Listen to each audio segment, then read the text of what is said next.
This is the BiggerPockets podcast show, 883. Hey everyone, I'm here with my good friend Henry Washington for a very, very powerful investor story today. Man, that's right, Rob. We are here talking to Terrica Smith. Terrica is single-handedly solving affordable housing in Louisiana while turning a profit. This is one of the best episodes that I've ever been a part of, is an understatement.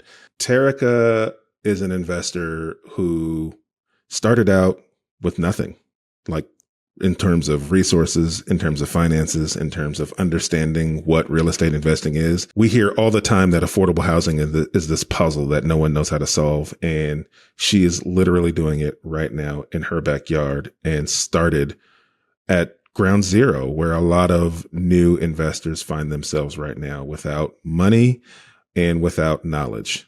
And so if you are in that boat where you know, I want to do something extremely powerful with real estate, and I just don't feel like I have the resources to be able to do that, this is the show for you, because this is somebody who was in your shoes and is now changing her community and is now changing the lives of the people within her community and building wealth while doing it. And she's solving affordable housing for Louisiana and actually turning a profit, which just makes this whole story all that more inspiring. So you're going to definitely want to stick around until the very end. I know you're going to love it. And without further ado, let's bring in Terrica. Terrica, to start the show, can you tell us a little bit about your upbringing in New Orleans? Oh, yeah, absolutely. So for those who don't know, my name is Terrica Lynn Smith. I'm a real estate developer and coach. And so I actually got started in real estate back in 2005. And that was the year of Hurricane Katrina. We were trapped in the city and honestly thought we was going to die. I thought it was the end of the world during that time. And so I had two kids at that particular point in my life, and I knew that, I did not want to leave them here, without a mother. I also didn't want to, lose our lives because we didn't have any money. And so it was a life-changing moment for me, being trapped in the city. And I said, if I can get out this city, then I'm going to work and not rely on the government ever again in my life. And that's what I did. We relocated to a foreign city called Lafayette, Louisiana. I didn't know nobody, didn't have no referrals. I had nothing. I started with nothing. And I ended up at Century 21 and I got started, selling real estate. I think the key point of that, though, is I didn't just go get my real estate license. I knew absolutely nothing about real estate at this time. I just knew I was trapped in the city for a few days and I did not want to experience that again. I wanted to be able to fly out the next time a natural disaster happens. And so because I knew that, and I knew because I didn't have no money, I couldn't leave the city. I was one of those people who was poor in New Orleans at the time. I had to do something to be able to better my life for my children. So you mentioned you didn't really know much about real estate or anything like that. What were you doing? Tell us a little bit about some of the careers or some of the jobs you had growing up. Well, I was homeless at 17. So I didn't really have no career. I didn't go to college and have no fancy degrees or anything like that. At that point in time in my life, I was working at a temp service during Hurricane Katrina. And, I would hold stop signs at the construction sites early in the morning to be able to let people know when to stop and slow down and do different things like that. So I absolutely knew nothing about real estate. But before Hurricane Katrina, I actually traveled the road selling magazines, going door to door. And I would ask people what they did for a living. And these people would always say that they were in real estate. So the term real estate always stuck inside my head because I didn't, I never knew what it was. I always thought it was buildings. I never knew it was actual dirt. So after Hurricane Katrina and being trapped in the city, when I realized I needed to find something to be able to make money, I remembered all those people doors I was knocking upon, and they lived in these big, beautiful homes, and they all said they were in real estate. And so for me, that's why I ended up going into real estate, because of the simple fact, I was a door knocker, and that's how, that's really how I got my start in real estate. I think that's super cool. There's a lot of people who get their start in real estate because they, through whatever profession they have, see people closing real estate deals and they end up on that. Like I've talked to people like title agents. They're closing transactions all day long, and all of a sudden they're like, I want to be receiving some of these checks. Like, how do I do that? And then the same thing, people see real estate agents, they know they get commissions, and that kind of what gets them in. It's interesting too that you were knocking on doors, because as real estate investors, that's still something we have to do. We have to do when we're getting started sometimes. So I wanted to kind of clarify. You said you were trapped in the city during Hurricane Katrina. I just want to clarify for the audience what you mean by that. You don't mean trapped in the city in terms of like you couldn't get out because traffic was bad. You mean you were trapped in the city because you just financially didn't have any way to leave. Is that what you're saying? Right, both. So when I say trapped in the city, I mean that one, we did not have no money to be able to leave ahead of time to be able to evacuate when they told us to evacuate. If you don't have much money and you living on, welfare, that is a lot of money when you have to up and leave and you have that small amount of income. So not only that, it took us 3 days to be able to get to a city called Beau Bridge, Louisiana, which is only 2 hours away from New Orleans. That's how bad traffic was, and that's how long it was taking people to be able to evacuate because, people was running out of gas. The gas stations wasn't opening. So we stayed trapped in the city, literally in the same area until we was able to get assistance with the police, the army, and all those different people that came in to help us evacuate. But we literally was trapped in the city. Okay. So essentially what you're saying is, because of the conditions and your financial situation, there was no other options for you. And then you kind of put 2 and 2 together and said, I know all these people that have this money are in real estate, and I never want to put myself or my family in a position where I can't get away from trouble like this if I need to due to my own financial circumstances. So you said, I'm going to get into real estate because of those situations? Absolutely. Let me tell you this. They were asking for our city council and all these different people, and they were like, they flew out already. So it just planted a seed when I heard that, right?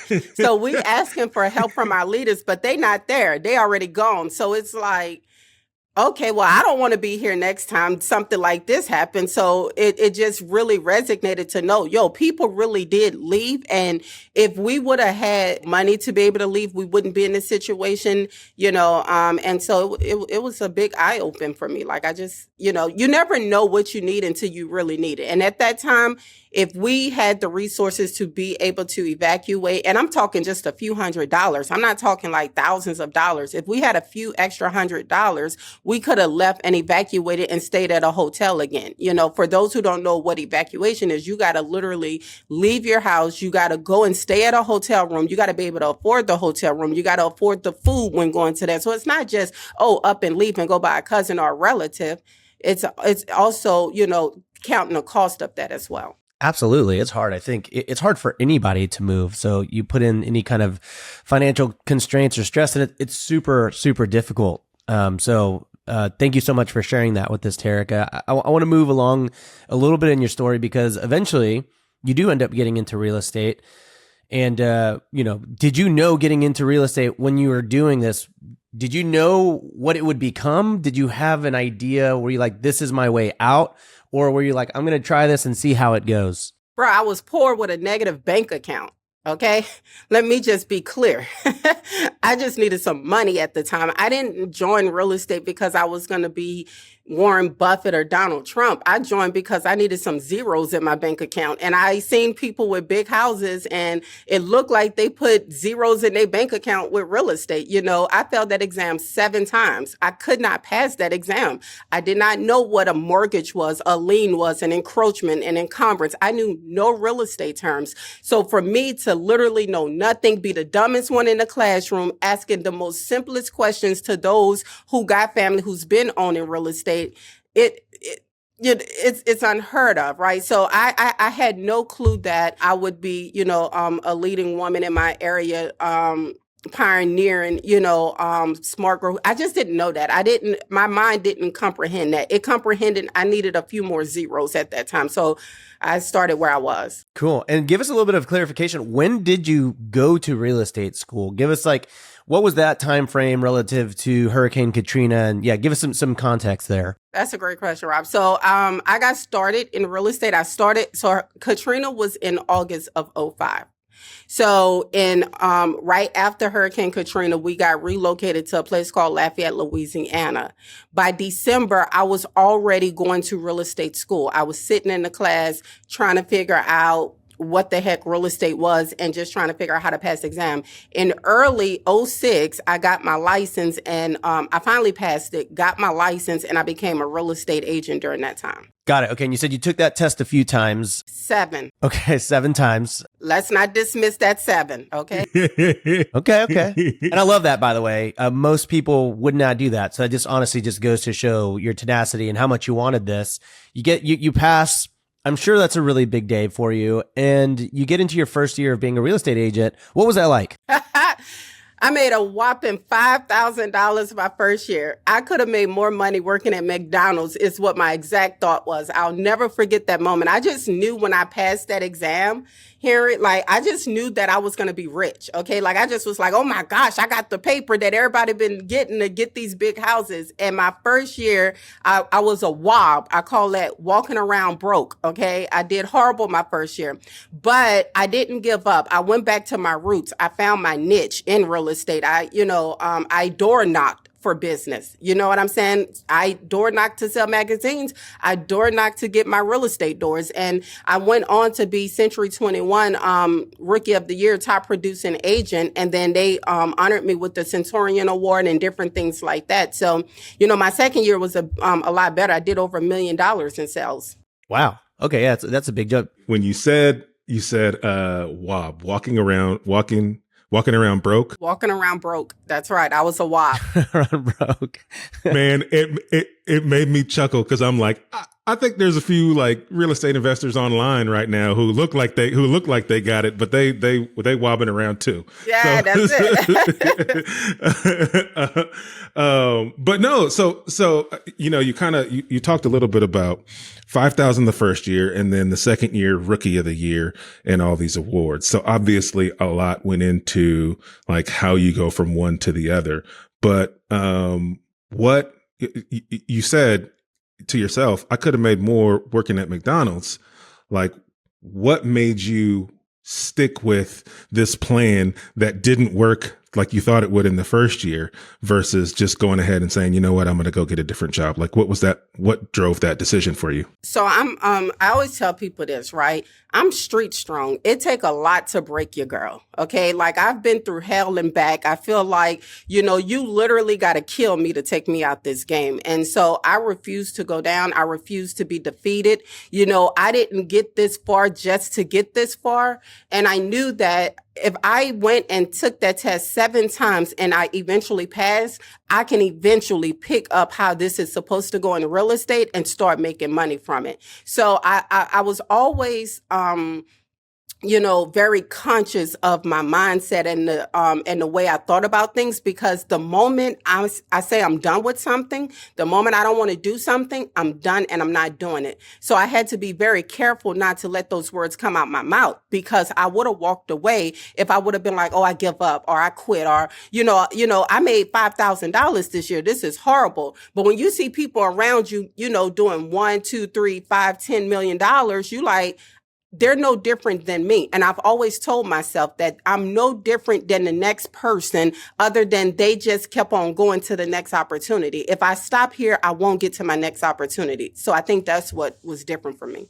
There's a lot of value in what you just said. There's a lot of lessons for new investors in what you just said, because what you expressed is really the mindset that people need to have when they're not just approaching real estate, but any new business venture. Like, it ain't supposed to be easy. Like, it's not supposed to be easy.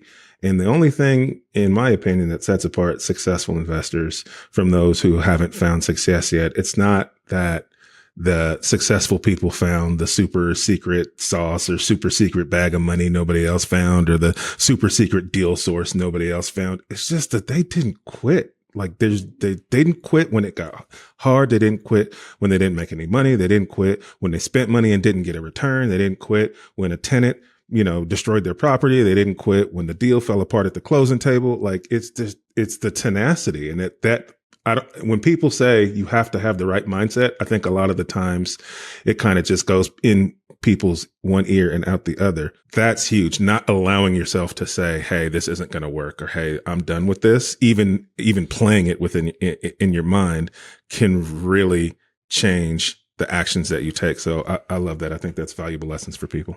I mean, I think pretty much what it comes down to is like, we all suck when we get started at something, and the really successful people are just willing to be bad at something for a lot longer. And that's really the big difference in this world.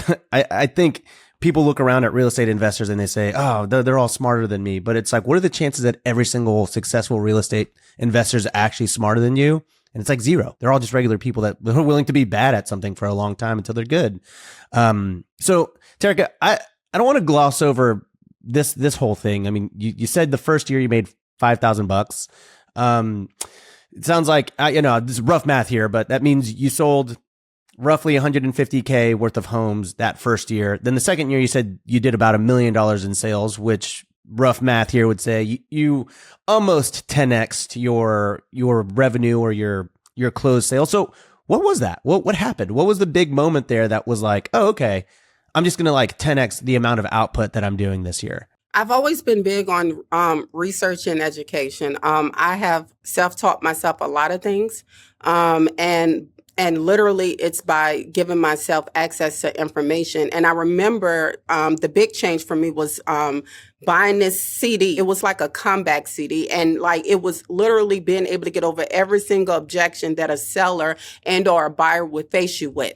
And I would listen to that like it was the Bible, like how I read my Bible from sun up to sundown. As soon as I get in the car, I get out the car. If I'm in the shower, I have the cassette playing in the bathroom. Like, I'm constantly doing it, and I'm constantly role playing. So now when I get on the phone, I need enough tenacity to be able to get prepared for these no's I'm about to get. Because I already know Miss Jones is about to tell me no. I already know I'm about to get like 10 of them no's, right? So I got to prepare myself to be able to get to the yes with all of those no's. And for me, once I had that mindset, I was like, yo, that's really cool. The second thing was when I door knocked, I ended up getting my own subdivision from a lady because she was impressed with me door knocking. She wanted to know why should she go with me versus going with the top agent that she was going to go with. And I said, well, I can tell you. Number one, I have time. Okay, I got way more time than anybody. I'm out here knocking on doors trying to get your business. Okay, your realtor not knocking on doors. That's the first thing. The second thing is you're not going to be a number to me. You're going to remember me. So I made my relationships more personable with the sellers. I treated them as if they were actually a friend of mine and that their property was the only property in the world for me. And it landed me my first subdivision. So hold on, really fast, Terrica. What do you mean by that? When you say it landed you your own subdivision, is it like one of those subdivisions where you, like a lot of them are pre-built and you're just the exclusive agent? Yes, at that point in time, yes. This was a lady who had, I think it was like 60 lots or something like that. And so she literally allowed me to be the listing agent for that community. Every single property she built, I was the listing agent to be able to sell those homes back there. Wow. Whoa. Yes. So that went for me. I think people, and this is important for those that's on here that's in real estate. I went to a foreign place. I knew nobody. I was not a Thibodeau, a Richaud, or a Boudreaux. I didn't have a popular last name. I didn't have no referrals in the pipeline. I literally just started with what I was good at. And some of us have superpowers that we just don't access. But I think if we start accessing the superpowers that we have, we'll realize our talents is more than enough. So well, first of all, the story is amazing, but you knock on the door and you kind of have this lady kind of gives you your moment, right? She said, okay, tell me why you. And like, there's not many people that can like point to a very specific moment that probably changed their life. But that like 30-second elevator pitch, right? Moment right there was probably extremely life-changing for you because it seems like, and I'm speculating here, but it sounds like you being the listing agent for this developer probably gave you a lot of insights and education into the other side of the real estate world on the investor side. Is that kind of how you transitioned? Well, Yeah, absolutely. So this is a funny story that goes into this, right? So of course it gave me name recognition in the area, right? When you have a whole subdivision, of course people are going to see your names. Real estate is its own world. So everybody know everybody in real estate who's doing something. If you ain't doing that, nobody know you, right? Well, long story short, I had started working with investors only. I realized there was a niche for investors that agents wasn't really working with. And so I would start working with investors. And I remember sitting at the closing table with one of my investors, and I literally would do all of the work on these projects for them, meaning I would find the property, I would bring the contractors in to fix up the property. I would oversee the contractors, pick out the paint colors. I would do everything, list it, sell it, everything, right? And I was sitting at the closing table one day, and the attorney gave me the folder, the closing folder, which was supposed to have my commission check in it as a realtor. Now, I should be grateful because I have investors that's let me, come in or whatever, and they're buying it with me, they're selling it with me. I should be very grateful. Well, they end up giving me that investor folder. And when I seen those zeros in his folder, I couldn't unsee what I said. I was like, yo. Now, mind you, I said, oh, I'm sitting at the wrong end of the table. I need to be on that end where they getting the big zeros and doing, the least amount of work. And so I had a conversation with all my investors at that time. And I said, hey, I'm going to work for you guys, but we're going to split it 50-50. And I'm not putting up no money. I'm not putting up no money. I'm going to do all the work and I'm going to do everything I've been doing, but you got to split it with me 50-50. I lost all my investors except one. One investor stayed with me. And me and him did about 10 homes following. And then he started telling all his friends about me. And guess what? When his friends came to the table, they knew if they was going to work with me, it was going to be a 50-50 deal. And I wasn't putting up no money. Okay. All right. So let's go back because I love this. So you're basically saying, I want to use OPM. I want to use other people's money to fund my real estate journey, I suppose. So you're a listing agent and you're starting to talk to investors, and basically you come in, I don't want to say making demands, but you come in with your terms. You say, hey, I want this. And you had a group, I think you said, of 10 or so investors. Most of them said, yeah, those terms don't work for us. Thanks, but no thanks. They all left. And then one person was like, actually, I'm good with this. And then that was kind of like the beginning of working with someone to fuel the empire. Did I hear that correctly? Yeah, it was way more than 10 investors. I lost all my investors except one. But that one investor went on to do 10 deals with me, and that got the attention with his other friends. And the draw for the investor was you were the workhorse. You were finding them the property, managing the build, the renovation, the contractors. Like all they had to do was show up and get paid, essentially. That's it. Okay. I like this. Were you negotiable at all on this, or were you like, this is what I want? Rob, have you been on this interview? Do you think she was negotiable? Rob, let me just tell you something. I mentioned earlier, right? I said I'm street strong. If one thing I know how to do is make it out of a struggle. So if I had to struggle back from the beginning with zero to get to where I'm at, I was willing to do it. And pretty much I did. I only had one buddy that stayed with me. Shout out to him. We still rock together to this day, Well, I asked because most of the time we are really, we're like, hey, this is what I want. And when someone's like, no, thanks, it's always like, oh, okay, well, I mean, what do you want? And then maybe I can come down a little bit. But you didn't change. I love it. It's sticking to your guns. This guy did 10 deals with you. Mm-hmm. Of those 10 deals, it was a 50-50 split for you and him, but he didn't have to do any work. And so you said you did 10 deals, but you guys are still working together now. Is the relationship different? Like what? Oh, it's much different. Yeah, it's much different because I'm a developer now. So you make him do the work. I think I done passed him on his on what he's comfortable with, doing, but yeah, no, we still work. I mean, we still hang out, we go out and eat, we do things like that. But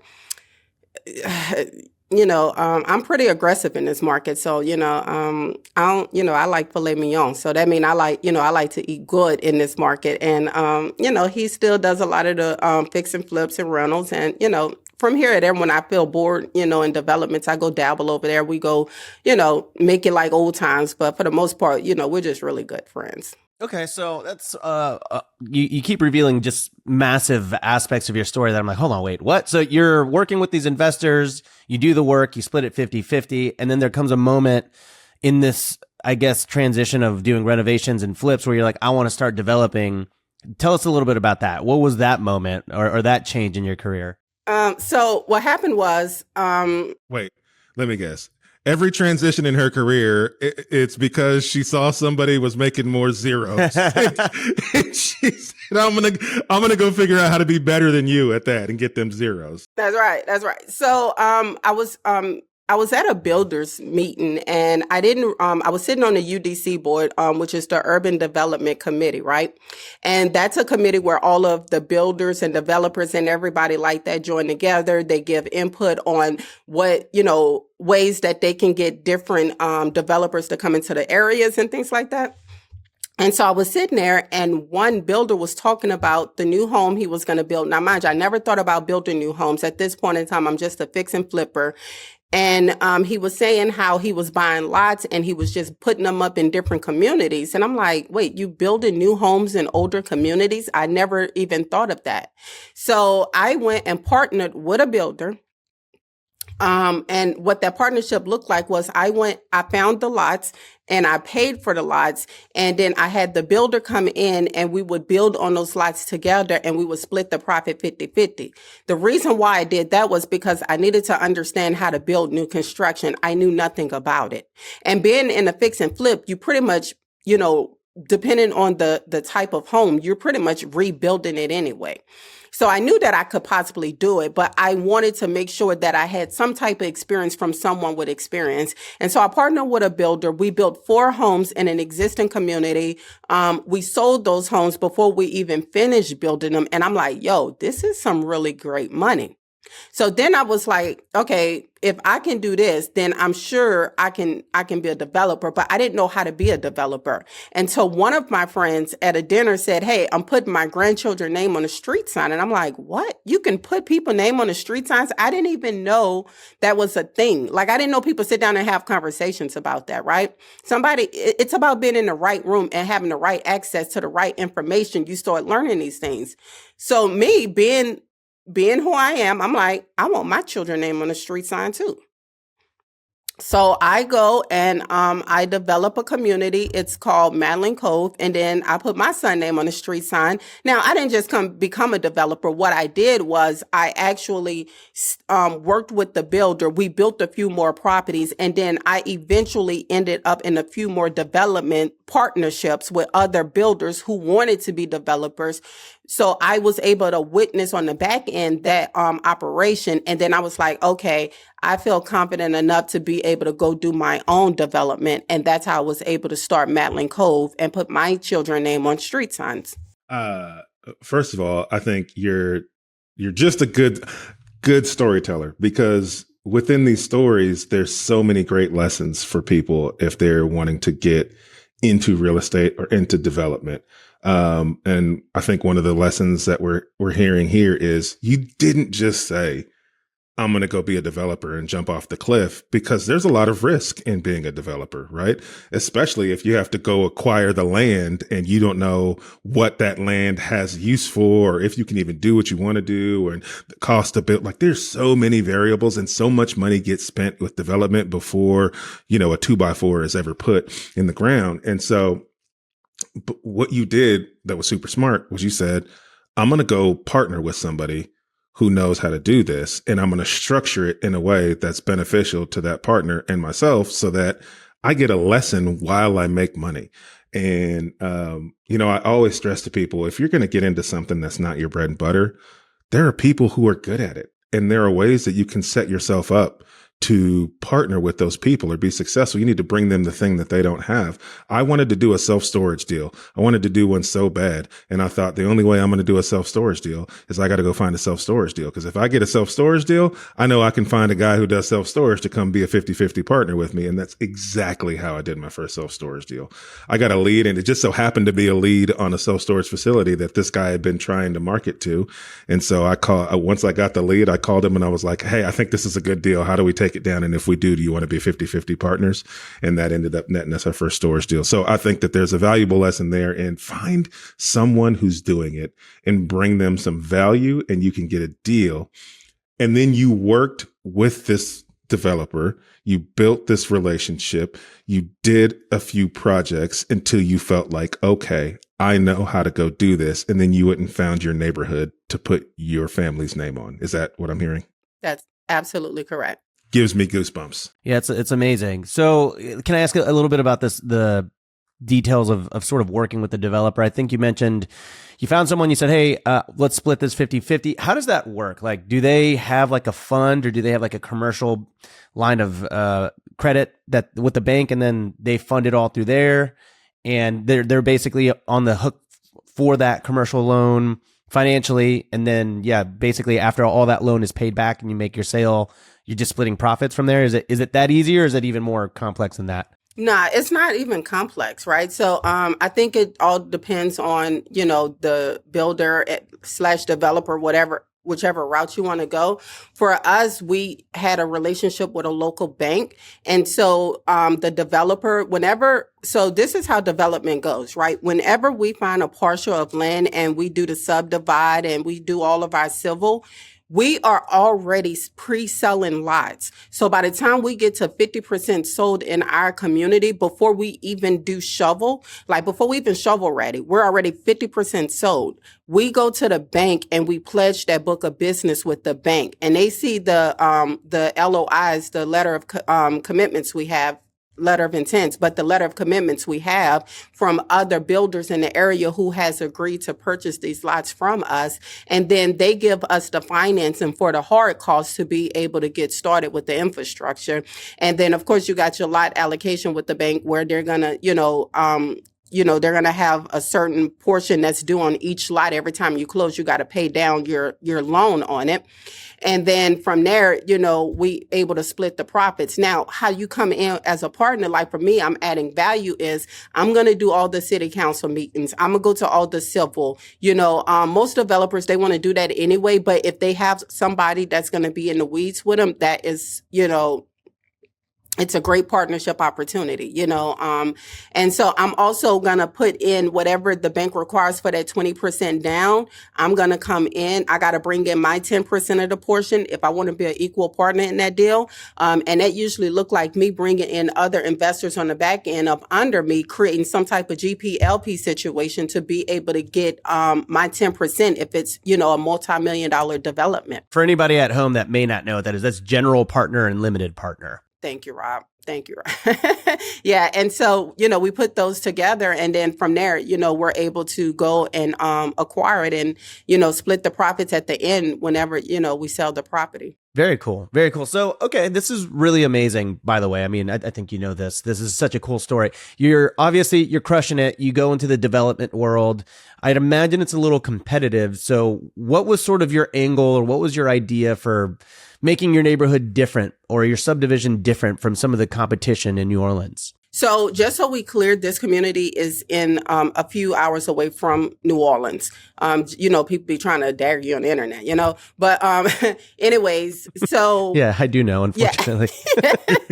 Yeah. So I'm big on preventing gentrification, and I'm big on community projects and allowing people that come from situations such as myself, low income, Section 8, affordable housing subsidy. I'm big on catering to that audience. So, Rob, I see no competition in my lane. There's nobody in the United States that can compete. And I say this aggressively. Now, this is national builders. If they want to come on down to this level, I think it'll be a party for, 80% of Americans, right? But there's nobody building homes less than $200,000 in this marketplace today but me. So I am okay with making, $40,000 to $60,000 on a real estate deal, new construction home, brand new, 3 bedrooms, 2 baths. I'm talking a garage. I'm not even putting these people in carports, granite countertops, energy efficient windows, architectural shingles. Like, it's a really nice home that we're building for the people. There's nobody who can compete with that. And so whenever I'm bringing these communities to these neighborhoods, I'm door knocking back to my roots. roots, back to my superpower, right? If you put me in front of you, Rob, I can sell your furniture back to you when I go to your house. That's how good I am, right? I really believe that. So because I know who I am, when I go and knock on these people's doors and I'm addressing their pain points and I'm letting them know I'm not coming in here to push you out your neighborhood. I'm coming in here to include you in your neighborhood. What is it that you would like to see in the neighborhood? Oh, we'll like to see the violence calm down. Okay, great. How about we create an opportunity where one, we create some type of recreational activity where kids have a place to go and play. Maybe we have a bookstore in the area because bookstores don't go into the hood. Period. So maybe I create bookstores that go into these neighborhoods that don't normally get bookstores. Maybe I create a coffee shop where kids can go sit down, study, and want to learn. Maybe I create these environments that these neighborhoods would normally see. And now, you're able to address the pain points of what some of these people have. Another pain point they have is that they don't feel like people hear them.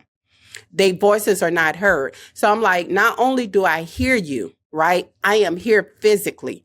I'm from where you from. I come from where you come from. So I'm not afraid of these gangbangers and all these other people that may scare people in the area. I'm not scared of them. Like, I just looked the drug dealer and like, I don't care. I'll stand up to him. Like, period.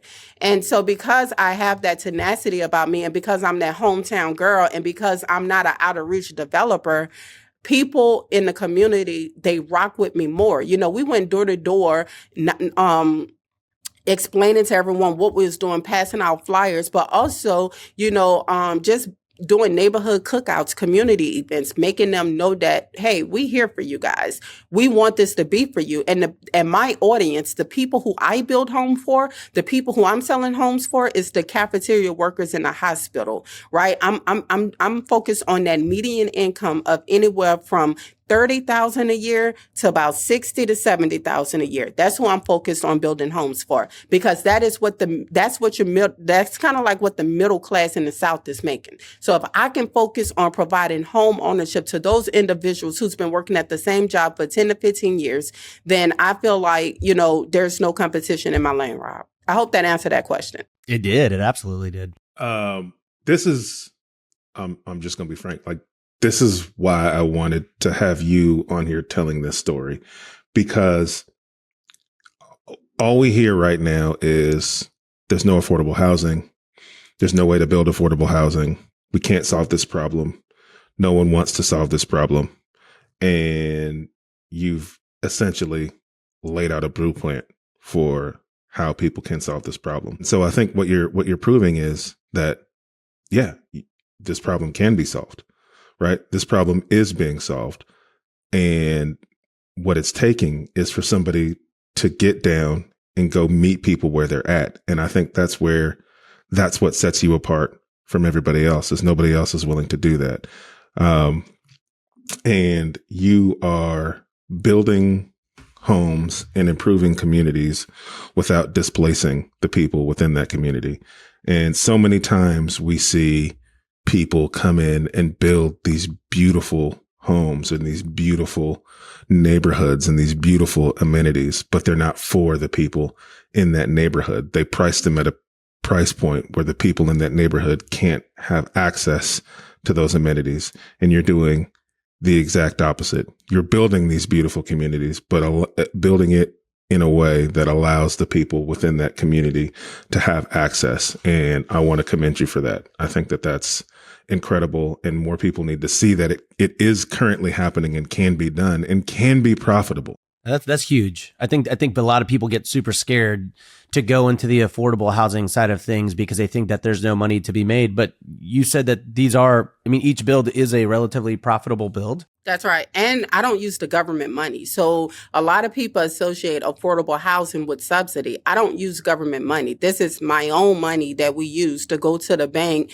I'm using traditional funding just like anybody else. So I'm not getting no tax credits. I'm not getting any of that. This is literally, us working with Home Depot and working with the Lowe's around the world and getting corporate discounts and being able to sit down and have these hours at a time meeting to drive the pricing down down price per square foot so we can build them at the price that these people need, and also not just focusing on building homes. It's more than that, right? There's a food desert, there's a healthcare desert, in the area that I'm building in. If a railroad train is passing, there's no healthcare. That means you can't get to an emergency room if a train is passing. So we're more focused on bringing, those type of opportunities back into these communities where these people don't have transportation. They rely on public transportation. So if we can provide food, housing, and medical, I think that, that's a start to getting our community back to where it needs to be. One thing you mentioned was that you go door to door and you talk to the people in the community and you ask them what they want. Obviously, I think strategically that helps you know what to build. But are you also doing that because is it a way like you get approvals for the things that you need from the city based on what the community members are asking for? I do it because they be having my back here. Like, I'm not going to lie. People be stealing in these neighborhoods and robbing you blind. You know what I'm saying? So I be needing a few people to have my back in this neighborhood. So if they know Terrica, is in here and I'm trying to help them and I'm trying to keep them, in an environment that they're used to, that they've been there for generations, but I'm just trying to uplift them and bring them, better product in their community, then I need for them to have my back. But also if they have a particular, pain point, like for instance, they want children to be able to have a basketball court or things like that, I do put those into my designs because that is so important for them. And it helps them know that I'm a woman of my word and that I'm going to be true to what they're asking. Absolutely. Irritates me every time I go into a community and I see somebody build a park and not put a basketball court. Because then I know you ain't build that park for the people that's there. You trying to push the people that's there out. If I see a new park go up with a basketball court, I'm like, that's for my people right there. Yes. I love yes.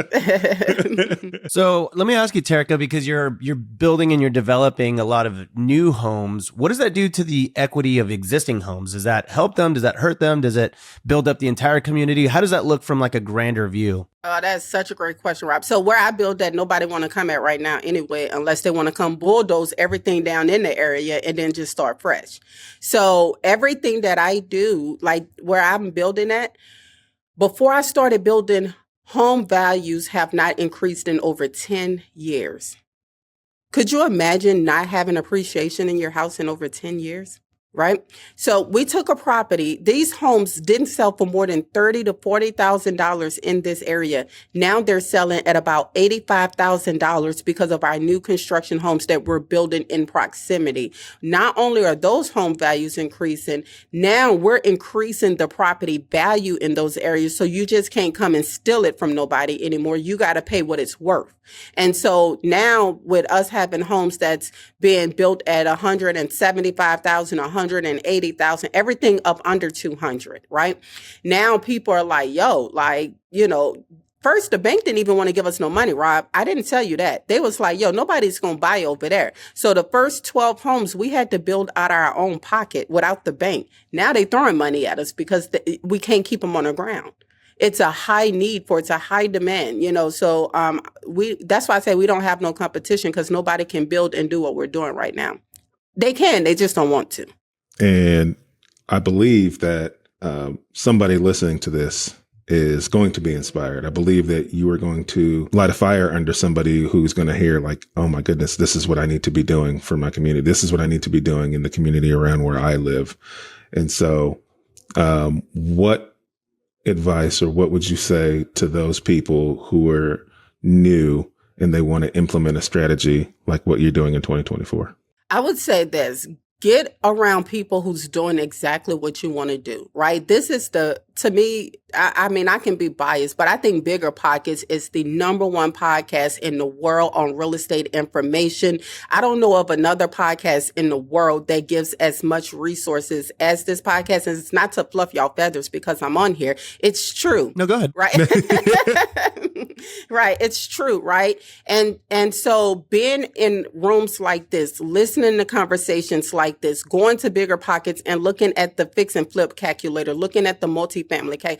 All of the resources and tools. If there's an article on anything real estate, I bet you your last dollar, it's on BiggerPockets. And so just becoming a sponge with all of the information and the resources that are already given to you, I think people dismiss that. Like they dismiss all of the calculators that you guys give just for free. I'm like, yo, I be charging for this. I don't get this away for free, right? So, you know what I'm saying? So to know that it's a platform out there that's a hub of information that's given this, I would say start there. The second thing I would say is get a coach or a mentor. Like if you hear my story, I had to learn it through someone else, and I was okay with paying for what I needed to learn. I was okay with paying, to take my real estate exam 7 times. So I think it's important to know that you have to be willing to make some type of investment in yourself to be able to get where you want to go and not be afraid to make that investment. And then I would say the most important thing is to believe in yourself. Everybody's going to tell you it's crazy. They're going to say it don't make sense. They're not going to understand it. But I think I go to the bank more than anybody in my family. And now they can appreciate advice from me when it comes out my mouth. That's amazing. Well, Terrica, we so appreciate this. This is what I always dub as an instant classic. I think a lot of people are going to listen to this and they're going to be super inspired to take action today. And for anyone that at home, that if you're in need of some of these tools and resources, you can always head over to biggerpockets.com. There's a little tab there that's called tools. If you click on that, it'll take you to all of our calculators. And if you want to connect with Terrica or Henry or myself, all of our contact information, all of our good stuff for connecting on the internet will be in the show notes at the bottom of this podcast.